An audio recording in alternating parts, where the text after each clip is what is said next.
نوشته مبارزه با یک فراانسان نیاز به یک لباس و اسلحه فراانسانی داره. آفرین آفرین آفرین، قربون آدم چیز فهم. من که نمیتونم با این لباسای مزخرفم با نوید مقابله کنم. بابا یه دونه میزد پرد میشدم میمردم. آقا جون بگو ببینم باید چی کار کنیم؟ اون چه لباسیه؟ چه جوری به دست میاد؟ رفقا سلام، حالتون چطوره؟ اومدم با یه قسمت خفن از انتقام جیان. حتما این ویدیو رو تا آخرش ببینید و برای حمایت از ما اون دکمه لایک رو بزنید و ویدیو رو بازنش کنید و حتما چنل عموویگ رو فالو کنید و بدون معطلی میریم سراغ این قسمت خفن. لزبو ای والا، اسرائیل هم اومد، نونمون افتاد تو روغن دیگه. نوید بیچاره است. اگه اسرائیل بکشدش تبدیل به مومیایی میشه و کارش تمومه. مگه نه؟ فلفل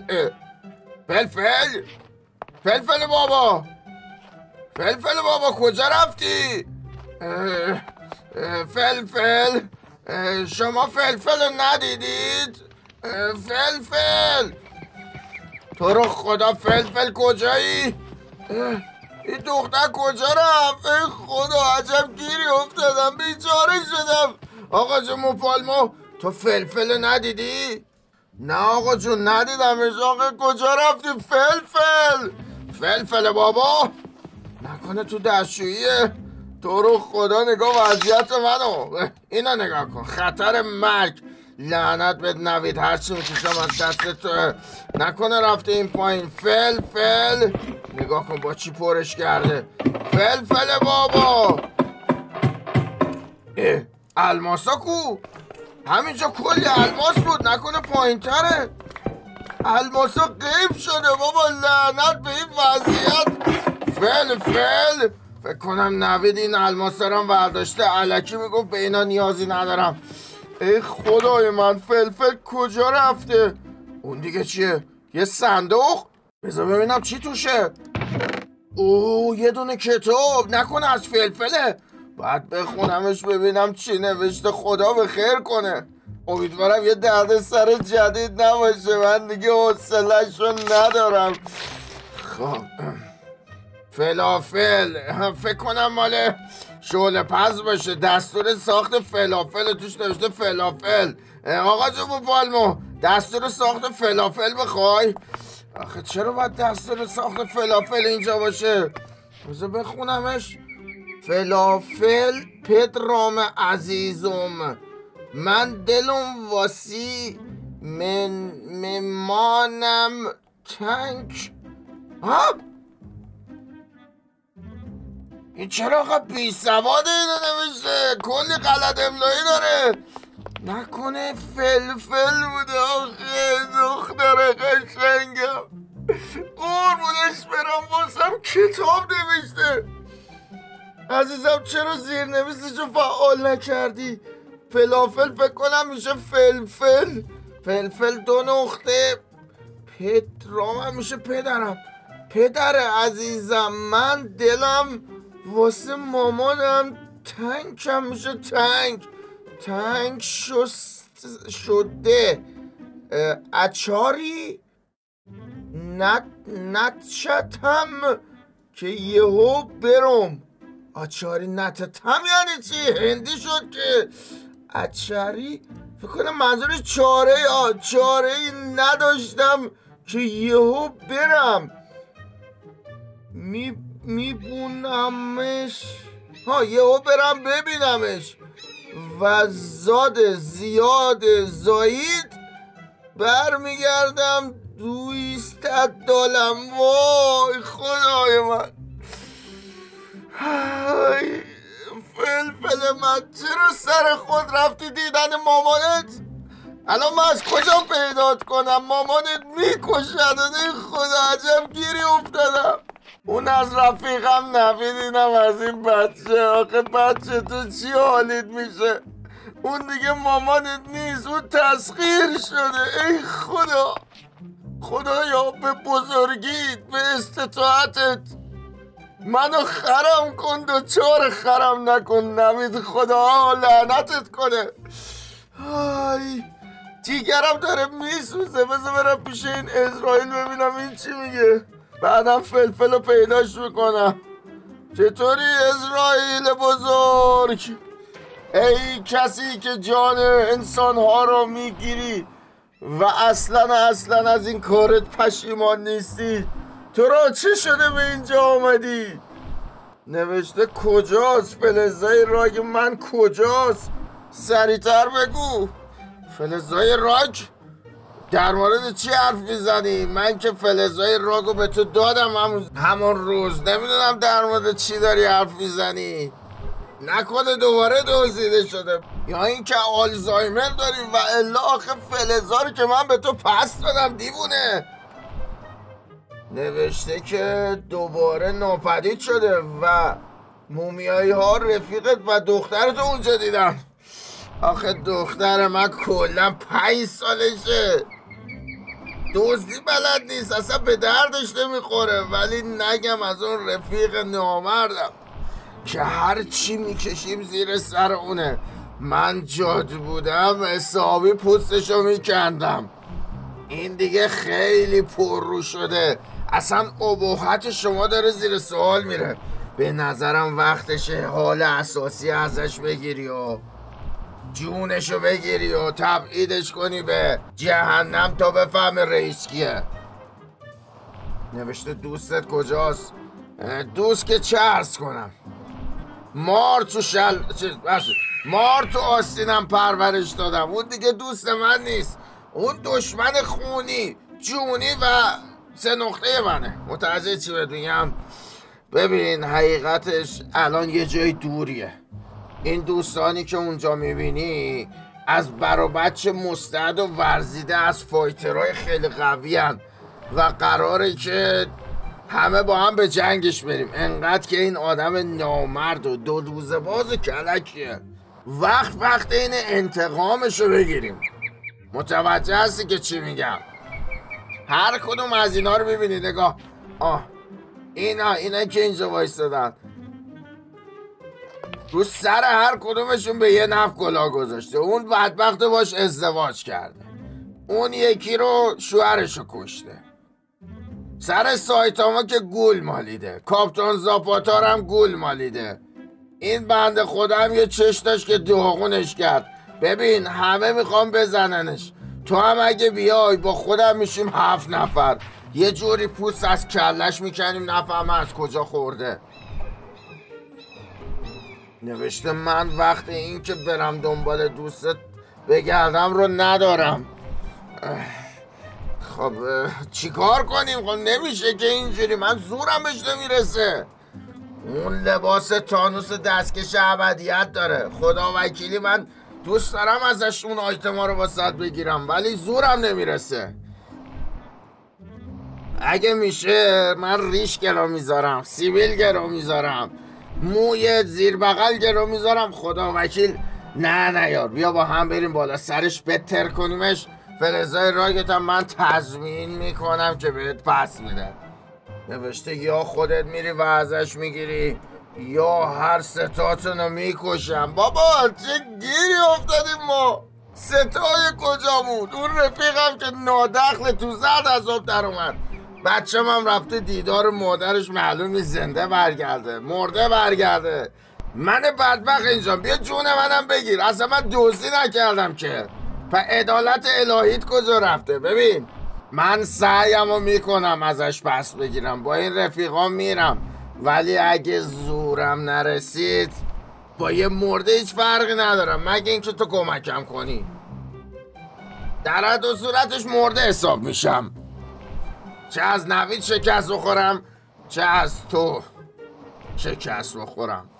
هیچی واسه از دست دادن ندارم دیگه، انتخاب با خودت. من رفتم، خداحافظ. خب اینم از این. الان دیگه وقتشه با نوید برم به مبارزه، ولی یه مشکلی وجود داره. نوید الان خیلی قویه، سنگای ابدیت داره، میتونه زمان نگه داره، میتونه با یه بشکن همه رو نابود کنه. بدون برنامه اگه حمله کنیم مطمئنا شکست میخوریم. باید یه نقشه حسابی بکشیم. یه مشکل دیگه هم که داریم اینه که وقتی نوید میمیره دوباره زنده میشه. الان با اینا بهش حمله کنیم و بمیره باید چی کار کنیم؟ دوباره زنده میشه هممونو میزنه. بذار برم به اینا بگم. رفقا سلام، ببخشید این همه معطلتون کردم. ما یه مشکلی داریم. مشکل اونم اینه که درست شما افراد خیلی قدرتمندی هستید و میتونید با نوید مبارزه کنید، ولی مشکل اینجاست که نوید میتونه زمان نگه داره یا با یه بشکن هممون نابود کنه. باید با یه برنامه ریزی دقیق بریم جلو. ما اگه اونو بکشیم دوباره زنده میشه و این خیلی بده. بعد فکر جونتون هم انجام بدید. هرچی فکر میکنم نمیدونم چجوری باید این نبرد رو انجام بدیم. کاش اون اسرائیل بزرگ کاری واسمون میکرد. یا خدا اینجا دیگه کجاست؟ چقدر دایمن اینجاست. وای خدای من، بذار یکشو بکنم. اخ دایمنای واقعی. فهمیدم اینجا جاییه که نوید زندگی میکنه. فقط چرا داره آهنگ دوربین پخش میشه؟ چه اتفاقی افتاده؟ خدای من نمیدونم چی شده. بذار برم جلو ببینم چه خبره. خدایا خودت بخیر کن. فکر کنم نوید صحبتامونو شنیده میخواد پارم کنه. یا خدا بیچاره شدم دیگه. از الان من خودم مرده میدونم. آره همینجاست بیچاره شدیم. اوه خدایا این دیگه چیه؟ خوک کثیف تو اینجا چی کار میکنی؟ این دیگه چیه؟ تناب دار اینجا چی کار میکنه؟ جریان چیه؟ خوک کثیف نوشته رفیق کمکم کن. نوید به خاطر کارهای قبلی که کردم میخواد منو دور بزنه. یا خدا خوک کثیف، الان میام کمکت. بذار من اینو بکنم. نمیتونم کمکت کنم. چرا؟ اینم نمیشه کند. عجب گیری افتادیم. این دیگه کیه؟ این کیه داره شکنجه میشه؟ حاجی داروین تو اینجا چه کار میکنی؟ باورم نمیشه. چرا داره شکنجه میشه؟ الو یکی به من توضیح بده اینجا داره چرا در باز نمیشه؟ داروین حالت خوبه؟ چه اتفاقی افتاده اینجا؟ یا خدا کارمون در اومد. خوک کثیفو که دارن دار میزنن. داروین با اون عظمتش داره شکنجه میشه. چه اتفاقی داره میفته؟ داروین بذار کمکت کنم. غلطی نمیتونم بکنم. عجب بلبشوی گیر افتادیم ها. داروین تو رو خدا توضیح بده چه اتفاقی افتاده؟ جونم مرگ شدم. بشته سلام پتاجکی جونم، حالت چطوره؟ دلم برات تنگ شده. داروین تو یکی دیگه این حرف نزن کثافت. هر موقع اومدی یه دردسر جدید واسه من درست کردی. الان به من میگی پتاجکی جونم؟ تو حالا بهتر از احمق منو صدا نکردی. داره یه چیزای دستگیرم میشه. نوید شما رو گیر انداخته. آره خوک کثیف که تکلیفش مشخصه. من از جونم از همه چیم براش مایه میذارم چون رفیق خیلی شفیق منه. نوشته صفا مرامت. قربون آقا دوستت داریم، ولی تو پوست منو کندی، منو بیچاره کردی، منو در به در کردی. اگه تو نبودی من تا حالا 100 باره ژنرال زودو شکست دادم.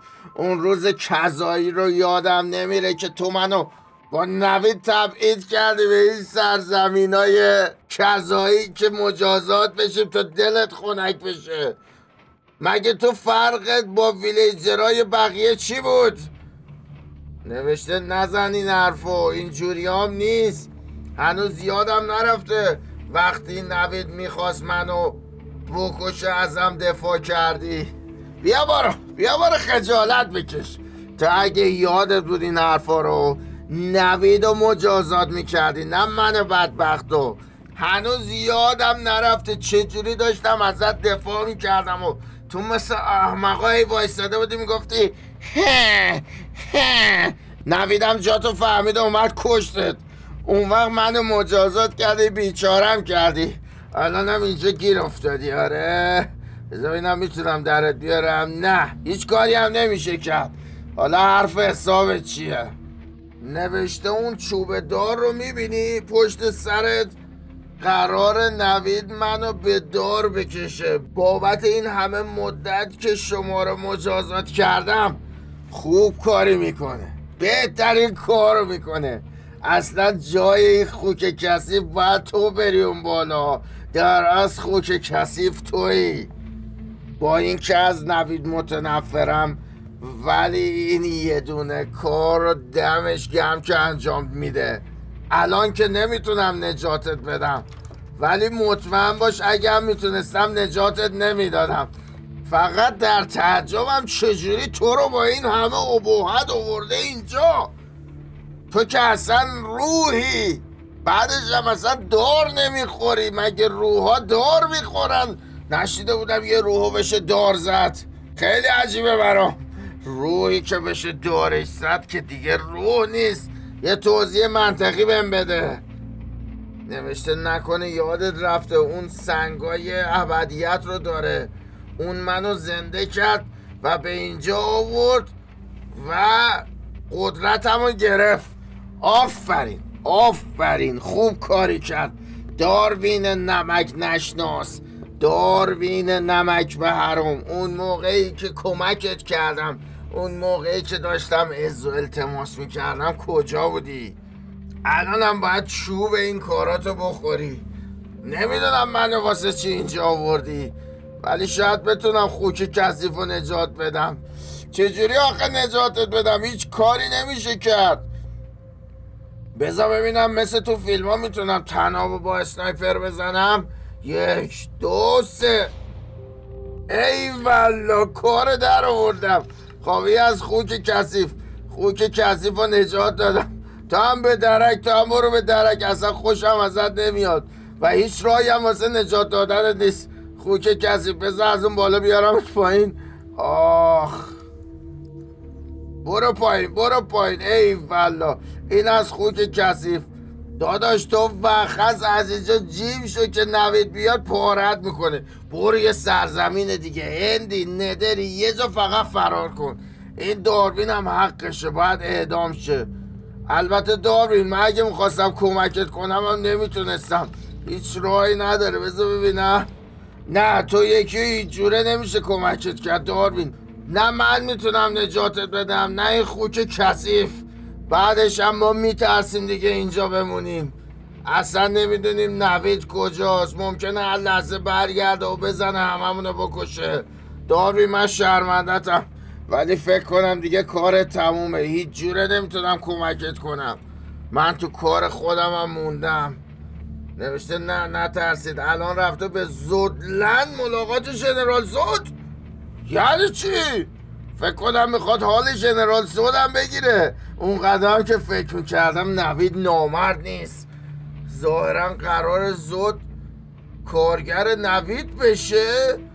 وقتی برگرده منو دار میزنه و به طور کل نابود میشم. کمکم کن پتوزکی. وای خدای من، این نوید چرا قد ابلهه؟ چرا باید ژنرال زودو بکنه دستیار خودش؟ مگه من چه بود من با این ابهت و مردونگی؟ یا خدا کم کم داره اعصابمو خورد میکنه. غلط کرده نوید.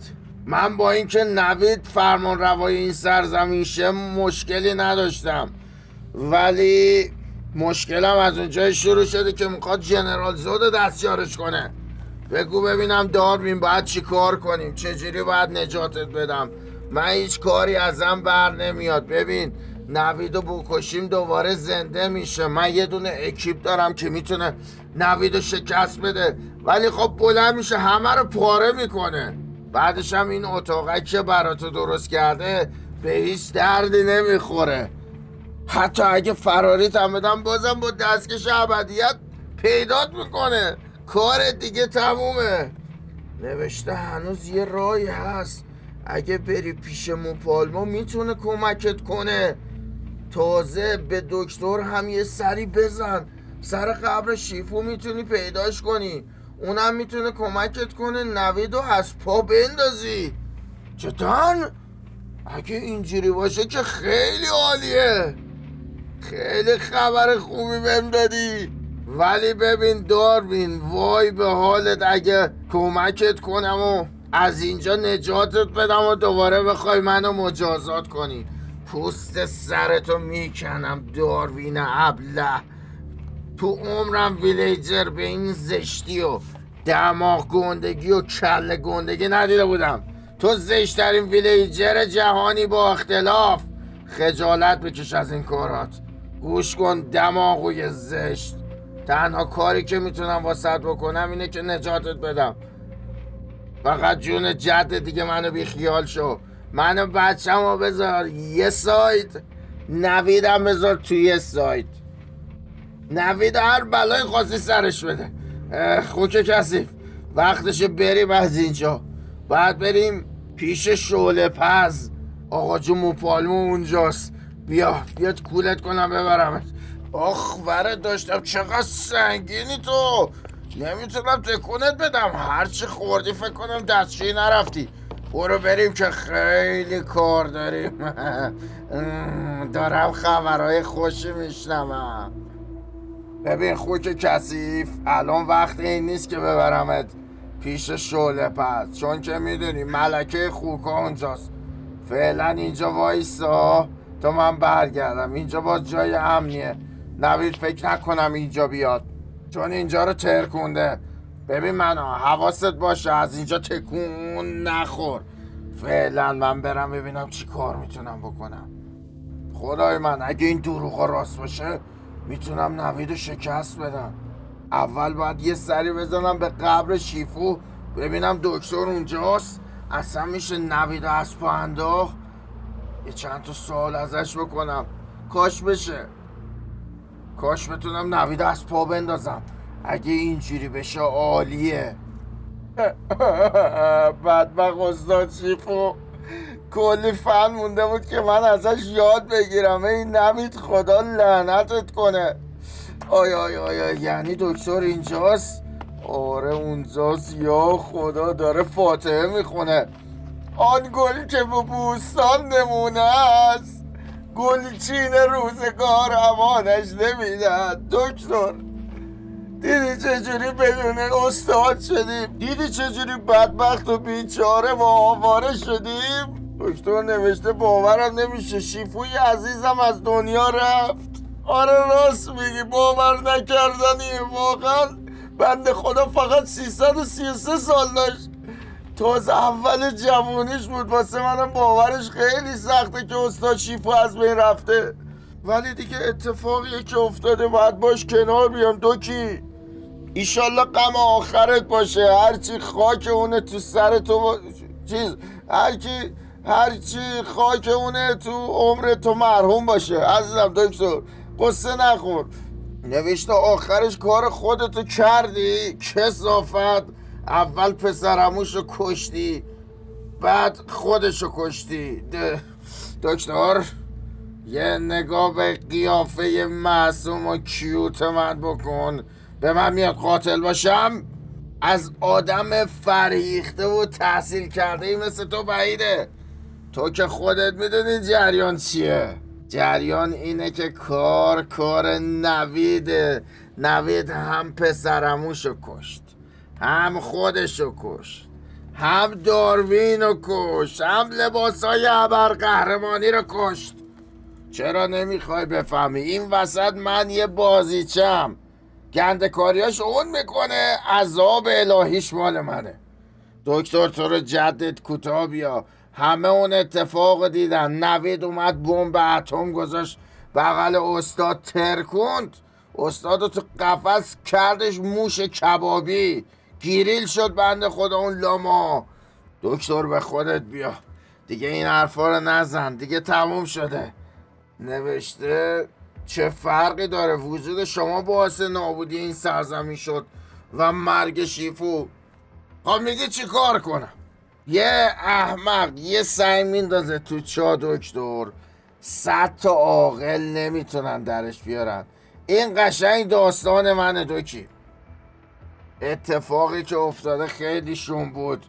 نوید داروین رو کشت، ما تبدیل شدیم به این سرزمین ها. هر جایی هم میریم حداقل 4-5 نفری تلفات میده. ولی دکتر قصه نخور، دوای دردت پیش منه. دلت واسه استاد شیفو تنگ شده، من بلدم چجوری زندش کنم. حقیقتش اینه که من یکی رو میشناسم به نام فرشته مرگ. میتونم ازش خواهش کنم روح اسرائیل رو برگردونه. البته مال این سرزمینه، هر کسی تو این سرزمین بمیره رو میتونه زنده کنه. ولی به همین راحتی هم نیست و یک آدم سرتق و خطرناکیه که دومی نداره. باید کلی واسهش پاچه خواری کنی و کلی دلشو به دست بیاری تا این کارو واسهت بکنه. بهت قول میدم اگه کمکم کنی هر کاری از دستم برمیاد میکنم تا دوباره شیفو رو زنده کنیم و روحشو برگردونیم. ایشالله 333 سال دیگه عمر با عزت داشته باشه. آره نوشته واقعا راست میگی؟ یعنی میتونی برش گردونی شیفو رو؟ آره بابا راست میگم، خیلی کار راحتیه. کافیه بری پیش اسرائیل ازش خواهش کنی که روحشو برگردونه به جسمش. خیلی کار راحتیه، بهت قول میدم این کار انجام میدم. تو فقط کار من را بنداز، کمکم کن نوید اسباب بندازم، بقیهش با من. دکتر اگه بتونی از تکنولوژی استفاده کنی و سیستم مرگ و میر این سرزمین یه ذره تغییرش بدی کار حله. ببین الان وقتی ما میمیریم سریع دوباره زنده میشیم. اگه بتونی یه کار کنی که وقتی زیاد کتک میخوریم از پا بیفتیم در جا زنده نشیم خیلی عالی میشه. فکر کن نوید بیفته رو زمین و اونجا میتونم همه آیتماش ازش بگیرم. اگه این کارو کنی خیلی کمک بزرگی کردی به برگشت استاد شیفو. نوشته ولی این برخلاف قوانین داروین بدبخت خودش الان زندانی نویده، در حال شکنجه جسمانی خودش مجوز صادر کرده. میتونی بری رد داروین رو بزنی، الان توی محفظه چوبی داره شکنجه میشه. دکتر دست نکن که وقت تنگه، تو رو جون خودت یه کاری بکن. نوشته باید برگردم به آزمایشگاه ولی مسئولیت این کار با خودته، حل چشاته، اصلا تمامشو من گردن میگیرم. فقط بیا بریم که خیلی کار داریم، عجله داریم، بعد کار را بندازیم. آره را بیافت، برو بریم دکتر، بیا دنبال من، بیا بریم که خیلی کار داریم. ای خدا عجب گیری افتادیم. وای وای وای وای وای وای وای دوکی چقدر سنگینی. من فکر میکردم خوک کثیف سنگین تر از توه ولی اشتباه میکردم. بفرما رسیدیم، برو پای سیستمت یه تنظیماتی بزن تو این دنیا که نوید از پا بیفته که خیلی کار داریم. آره زود باش، بیا بذار سیستمت هم روشن کنم. آخه اینم از این نمیدونم کدوم دکمشه، بذار یه دکمه بیارم. خب این از این، اینم از این. بفرما روشن شد، ببینم چی کار میکنی دکتر، منتظرم. A few moments later. دکتر نوشته تنظیمات دنیا تغییر کرد، اگه بتونید نوید شکست بدید به جای این که دوباره زنده شه از پا میفته. نوشته که این آیتمو بگیر به دردت میخوره، فقط تو اینو داری. کدومو میگی؟ اینو میگی؟ سلف ریوایو؟ پس از این به بعد قراره وقتی حسابی کتک میخوریم از پا بیفتیم و خودمون رو ریوایو کنیم. ولی خب حالا گیریم نوید افتاد و ناک شد، ما هم ریوایوش نکردیم. خب آخرش میمیره دوباره زنده میشه، این مشکل اونو حل نمیکنه. دوکی دکتر نوشته تو سیستم جدید مرگ و میر یا تسلیم میشه و همه چی پاک میشه یا باید یک نفر تو رو ریوایو کنه. عالی شد. پس اگه نوید رو از پا بندازیم یا باید خودش با دستای خودش لباس تانوس و اینا رو بهمون بده یا باید تسلیم شه و کل آیتماش پاک میشه. عجب چیز خفنی. ماشاءالله دکتر. عالی شد دکتر، دمت گرم. شیر مادر و نان پدر حلالت باشه قهرمان. خیالت راحت، یه جوری شکستش میدم که کیف کنی. من یه نفر نیستم، 5-6 نفری میخوایم بریزیم سرش، پوستش هم میکنیم. نوشته ولی یادت باشه تا زمانی که دستکش ابدیت رو داره به هیچ عنوان شکست نمیخوره. نه دکتر اشتباه میکنی، اینجوری هم که میگی نیست. نمیدونم تو مرد تک مشتی یا سایتاما رو میشناسی یا نه. سایتاما هم با ماست و با یه مش میتونه از خجالتش در بیاد. فقط کافیه ما اونجا رو شلوغ کنیم و سایتاما از پشت یه دونه مشرش بزنه، از پا میفته و کار تموم میشه به همین راحتی. نوشته حتی مشت سایتاما هم نمیتونه اونو شکست بده. برو خدا نگو دکتر این حرفا، دارم میلرزم. یا خدا چجوری بدبخت شدم. من بختم، بدم بختم. بذارید برم من. خب الان چه غلطی بکنم دکتر؟ نه سایتاما میتونه شکستش بده نه من میتونم شکستش بدم. آها راستی داروین گفته بود یه سری به آقاجون موپالما بزنم، اون میتونه کمکم کنه. شاید بتونم با کمک آقاجون موپالما نوید شکست بدم. دکتر مراقب زیباییات باش. بوس به کله کچلت. خداحافظ. برو بریم. یا خدا، یعنی موپالما میتونه کمکم کنه که نوید از پا بندازم؟ نمیدونم چه قدرتی میتونه جلوش وایسه. وقتی سایتاما نمیتونه شکستش بده دیگه بقیه ما ول معطلیم.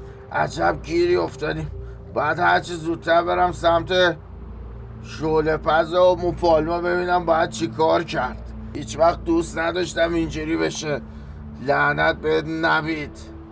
انقدر اذیتش کردم، خونش رو ترکوندم، بچه عصبی شده میخواد تلافی همه مفریامو سرم در بیاره. بابا اونا شوخی بود، من به چه زبونی بهش بگم من شوخی میکردم؟ ای خدا. بذار برم اینجا ببینم چه خبره. فلفلم که نیومده هنوز. ای خدای من. آقا جون موپالما، آقا جون موپالما، کمک، تو رو سر جدت کمکم کن موپالمای کبیر.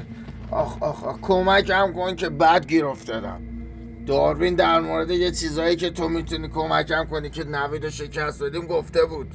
میخواستم ببینم این واقعیت داره. تو میتونی کمکم کنی آقا جون موپالما؟ اگه میتونی کمکم کنی کمکم کن. دستم به دامنت آقا جون، کارم خیلی سخت شده. نوشته که مأموریت پیش روی تو خیلی سخته. نجات این دنیا فقط و فقط به دست توست. آقا جون اینه که میگی احساس غرور میکنم. میدونی چرا؟ چون که از قدیم گفتن قدر زر زرگر شناسد، قدر گوهر گوهری. خوشم میاد میدونی که فقط من میتونم این دنیا رو نجات بدم. آره میدونم مأموریتم سخته، ولی از مردن که بالاتر نیست آقا جون. خو کرده یه قفس رو میل رها شدن نیست آقا جون. بگو ببینم مأموریت چیه؟ چه کاری باید انجام بدم؟ نوشته داروین اختیاراتی به من داده که میتونم کمکت کنم. به به آقا جون موپالما، اولین باره که داروین احساس خطر کرده و اومده تو تیم من و این خیلی میتونه جذاب باشه آقا جون. ولی باید داروین و وضعیتش رو میدیدی. نوید انداخته بودش توی اتاقک چوبی، همینجور داشت شکنجهش میکرد. نه اینجورا، محکم داشت شکنجه میکرد آقا جون موپالما. صحنه خیلی دیدنی بود. من که خودم با این که از نوید متنفرم ولی لذت بردم از این کارش. حقش بودید داروین کثافت. حالا بگو ببینم منظورت راجع به اون اختیارات چیه؟ چی کار میتونی واسم بکنی؟ نوشته نوید قصد نابودی این دنیا رو داره و الان با لباس تانوس قوی ترین انسانه. آره اعترافش سخته ولی راست میگه آقا جون. الان هیچکی رو دست تانوس نیست. فکر کن ژنرال زود با اون ابهتش الان میخواد نوکر نوید بشه. دیگه خودت تاشو حساب کن. تازه دکتر یه خبر بعدم بهم داد، گفت که نوید دیگه با مشت سایتاما هم نمیمیره. من خیلی رو قدرت مشت سایتاما حساب کرده بودم. الان چه غلطی بکنیم؟ نوشته مبارزه با یک فراانسان نیاز به یک لباس و اسلحه فراانسانی داره. آفرین آفرین آفرین قربون آدم چیز فهم. من که نمیتونم با این لباسای مزخرفم با نوید مقابله کنم. بابا یه دونه میزد پرد میشدم میمردم. آقا جون بگو ببینم باید چی کار کنیم؟ اون چه لباسیه؟ چه جوری به دست میاد؟ چه چیزایی لازم داره؟ لیست خریدشو بگو که من برم بخرمش دیگه. نوشته اون لباس از ترکیب صاعقه و فولاد سخت به وجود میاد و نیاز به بلاک های صاعقه هست. بلاک صاعقه؟ آقا جون بلاک صاعقه از کجا پیدا کنم؟ اصلا در مورد بلاک صاعقه من تا حالا نشنیده بودم. البته یه سری عصا داشتیم که رعد و برق میزد ولی اونا اصلا توش بلاک صاعقه به کار نرفته بود. آقا جون کارم خیلی سخت شد. میتونی بیشتر بهم توضیح بدی؟ نوشته و برای اسلحه هم نیاز هست به خود صاعقه. باید محافظ نورها رو شکست بدی و اون فقط یه نقطه ضعف داره که باید پیداش کنی. محافظ نورها؟ اون دیگه کیه؟ نقطه ضعفش خودم باید پیدا کنم؟ ای بابا سخت شد که. پس اینجوری که من فهمیدم یه نفری هست که از این صاعقه و نور و رعد و برق و اینا حفاظت میکنه. اگه اونو شکست بدم و بلاکا رو به دست بیارم با خود صاعقه رو میتونی کمکم کنی. ولی فکر کنم کار خیلی سختی باشه مگه نه آقا جون؟ نوشته بعد از شکستش منابع نور رو آزاد کن و معما رو حل کن. وای خیلی عجیب غریب شد. آقا جون موپالمون خیلی جریان جناییش کردی.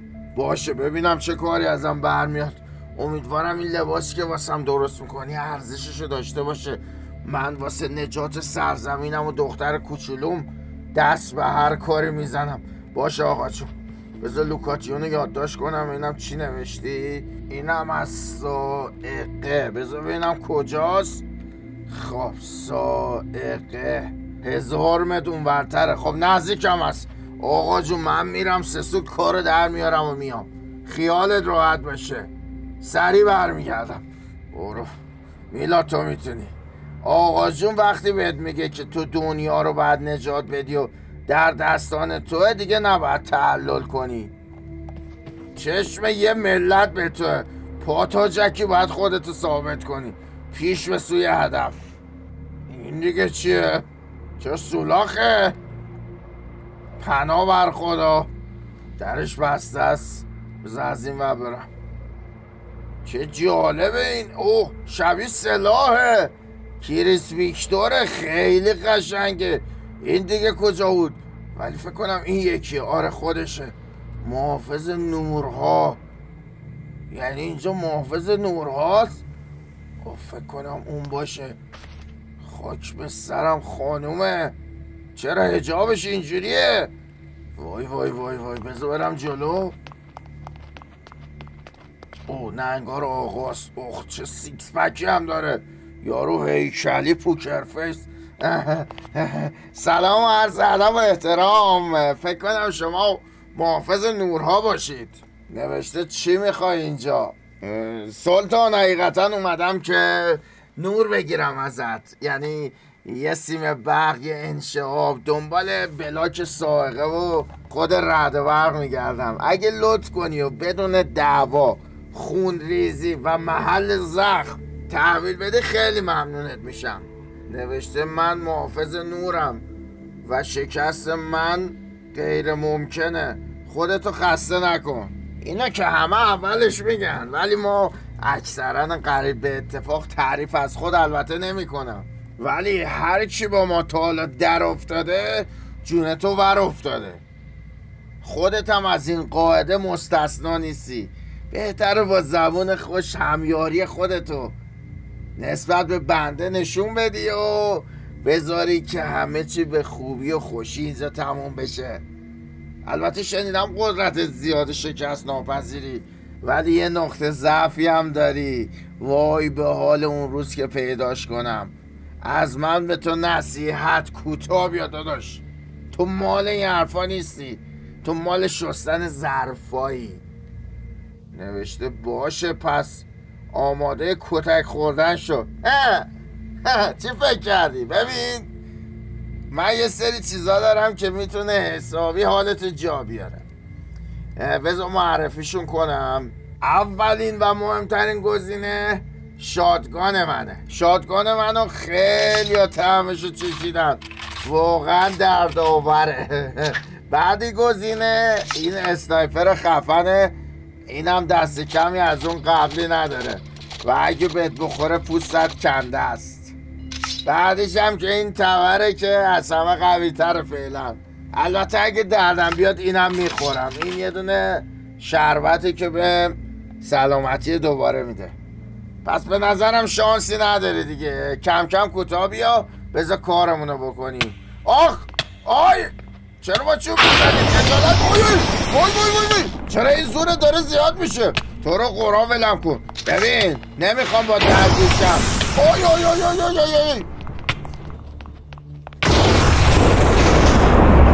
چرا این هرچی میره جلو قوی تر میشه؟ الانی که ببینم یا خدا. وای بذار اونی که دکتر داده رو در بیارم. وقتی مردم چقدر اکتور کنم. یا کوتابی هم نیست. عجب خون سرتقی ها. یا خدا الان میمیرم. بدش من سلف ریوای بده. تو رو خدا الان میکشدم. یا قرآن چی از جونم میخوای؟ اصلا من نمیبینم تو رو. الو کجایی؟ وای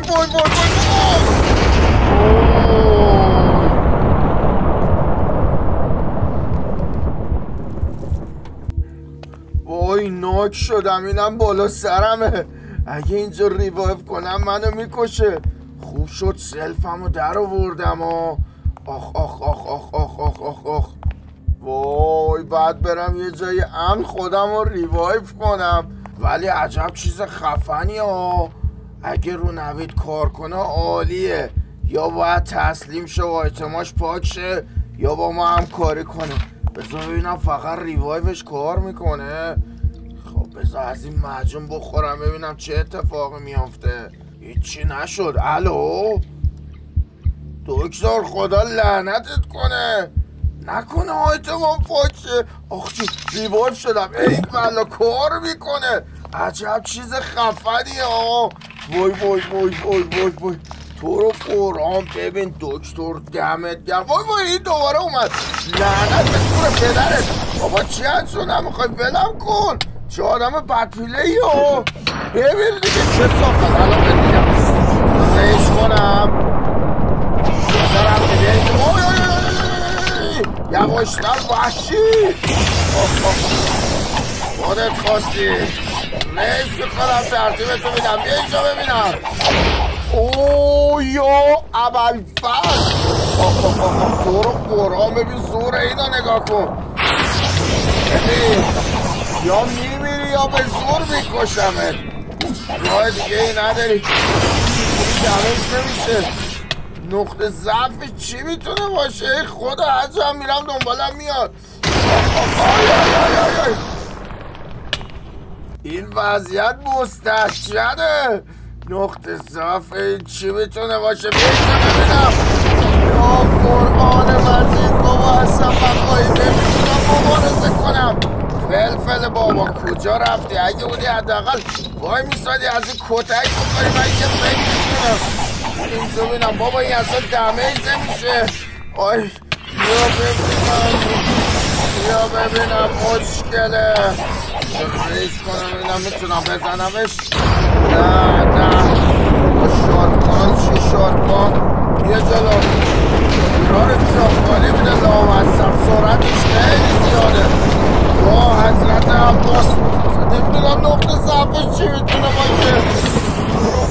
کمک.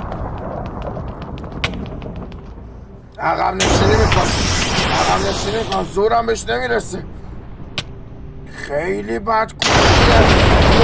خدا تو کجا داره منو میزنه بابا؟ کوتاه بیا.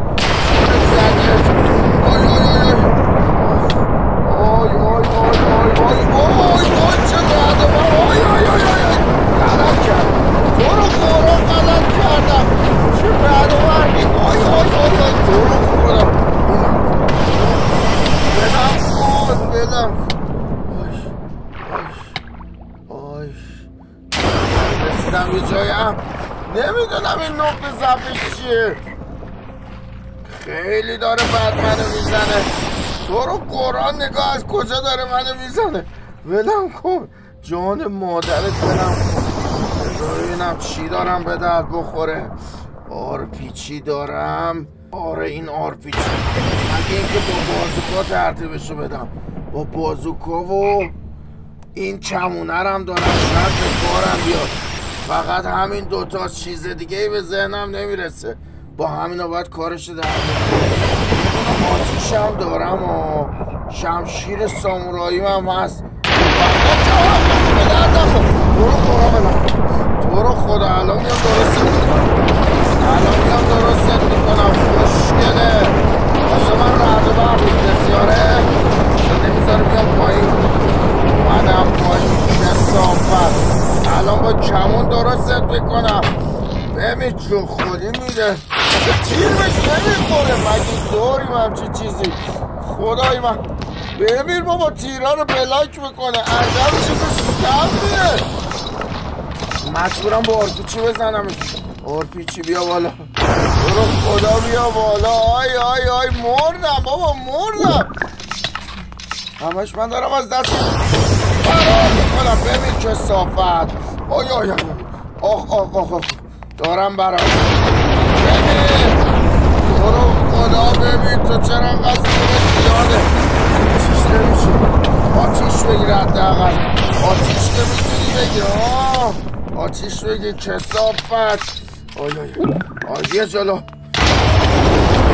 هم هیچ تأثیری نداره. خدای من بابا من نمیتونم اینو بزنم. فرار میکنم میرم بالا. خیلی قویه. خدا بابا عجب میگم ندارم روش تست کنم. یا اول فصل اومد بالا. چرا تو آب افتاد ثابت شد فرار کرد. نقطه ضعفش آبه. دارم برات کثافت. فهمیدم نقطه ضعفت چیه. الان حالتو میگیرم. کجایی؟ یه اینم مشکله. بذار آرپیچیمو در بیارم بکشم یه جای خلوت. آره همینجا خوبه.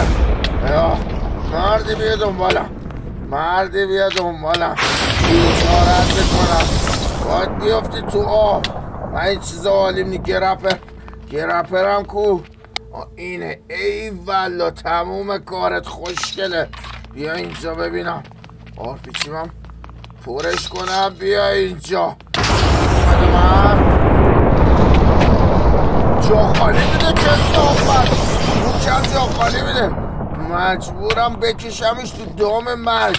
بندازمش تو آب. تمومه. قدرتش از بین میره. بیا اینجا ببینم. کثافت رفت. مردی بپر با من پایین.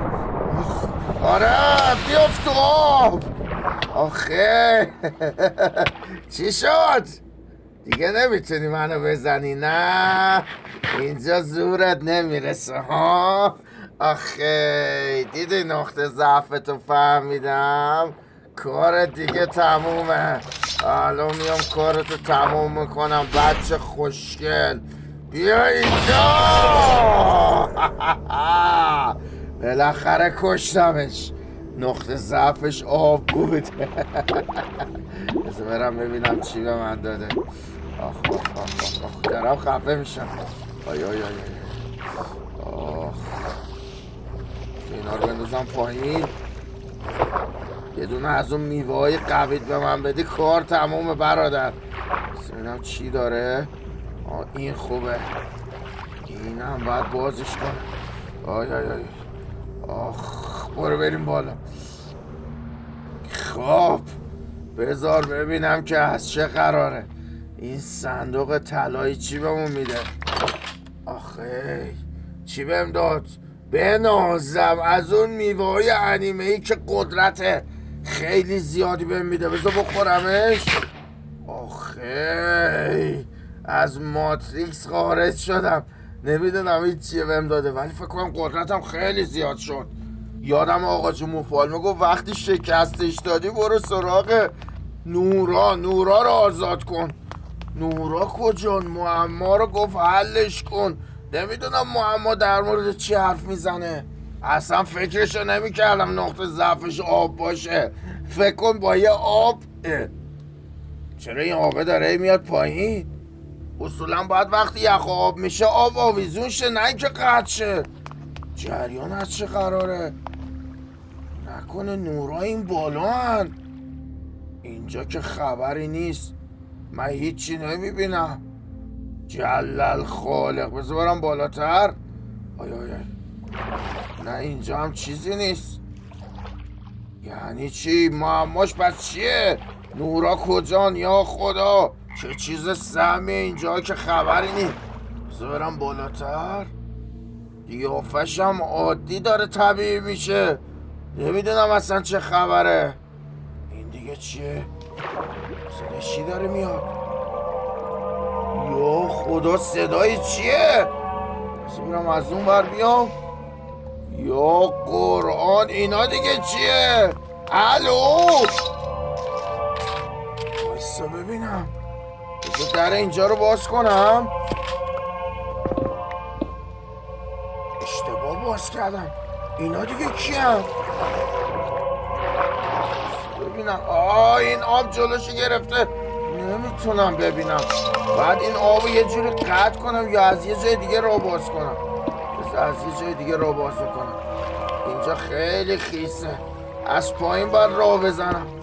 خدای من صدای چیه اینا؟ اینا دیگه چیه؟ چقدر قشنگن. دارن منو میزنن. یا خدا اینا دیگه چیه؟ فکر کنم اینا همون نوران که باید آزاد شن. آزاد شید کثافت ها، بیاید بیرون. آی آی آی دوباره راه باز شد. بایستا ببینم. تو رو خدا یه لحظه نزنید بابا، من خودی هم اومدم آزادتون کنم. شب دیوونه هایی هستید و لعنت به این آب حوض. درشو بستم. چقدر خوشگلن اینا، نگاهشو کن. یه دونه جعبه قفله. جعبه قفله، چجوری بازش کنم؟ نورا رو آزاد کنم؟ معما داره اینجا. آزاد شید. بیاید ببینم. بیاید بیرون. کلید دست کدومتونه؟ فکر کنم باید بکشمشون. ببین کلید دست این که نبود. نکنه نباید بکشیمشون. نمیدونم دقیقا باید چیکار کنیم. اینم میکشم. اگه کلید دستش نبود باید یه کار دیگه کنم. بمیر. ای والو کلید دست این بود. بنازم. بده من کلیدو. عالی شد. خب وقتش این قفل باز بشود.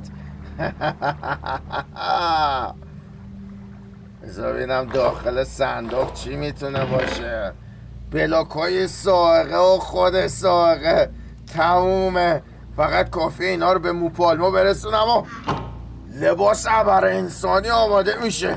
برو بریم آقا جون. موپالما منتظرمونه. ای والا. ولی شانسم گفتا. فکر نمی‌کردم به صورت خیلی اتفاقی بتونم شکستش بدم. شانسم گفت افتاد تو آب و دیدم از دست و پاش نمیتونه استفاده کنه. آقا جون موپالما کجایی؟ موپالما کار تموم کردم. آقا جون اینا دیگه چیه؟ آقا جون موپالما کار تموم کردم. هم سائقه رو گرفتم هم بلاکای سائقه رو. نوشته اومدی پسرم؟ چقدر زود اومدی، باورم نمیشه شکستش دادی. دیگه ما اینیم دیگه. حقیقتا آقا جون پالمو کاملا اتفاقی بود. من داشتم مثل همیشه طبق معمول کتک میخوردم و فرار میکردم. رفتم سمت آب، یهو دیدم یارو جفا اومد تو آب و یک کاره شروع کرد زل زدن من. نه کتک میزد نه تکون میخورد، یهو فرار کرد. فهمیدم نقطه ضعفش آبه، سریع بردم تو آب و کارشو تموم کردم. آقا جون چرا وسایل آهنگری تو آوردی اینجا وسط رستوران؟ نوشته گفتم برای تنوع که شده جای کارم عوض کنم. خب تنوع که خوبه آقا جون، ولی وسط رستوران مردم بغل پیانو مشتری میاد میره، میخوان موزیک گوش بدن، صدای چکش زدن تو میره رو مخشون. این کار به نظر من خیلی کار احمقانه ایه. نوشته دیگه اونش به تو مربوط نیست، چیزی که گفتم و تحویل بده و چند ساعتی در رستوران منتظر بمون. آقا جون بی حساب شدی، ببخشید عذر میخوام. خب این از این تحویل بگیر، اینم از سائقه، ببینم چی کار میکنی ها، چی میخوای بهم تحویل بدی. رو سفیدم کن آقا جون، کارو بگی دستت فعلا. خب کجا بریم بشینیم؟ بکنم اینجا خوب باشه. خب منتظر بمونیم ببینیم آقا جون داره چی کار میکنه. A few moments later. ای بابا خیلی طول کشید. این پالمو معلوم نیست داره چی کار میکنه. امیدوارم یه لباس خفن درست کنه.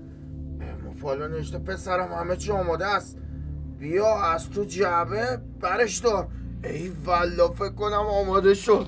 بنازم نمیدونم چه لباسی میتونه باشه. لباسای خودم هم خیلی قویه ولی نوید وانشات هم میکنه. امیدوارم اینا لباسای خفنی باشه، یه زره خیلی خوب باشه. پالمو میبینم که دیزاین اینجا رو عوض کرده، یواش یواش داری کل رستوران میگیری. به فکر شعله پزم باش.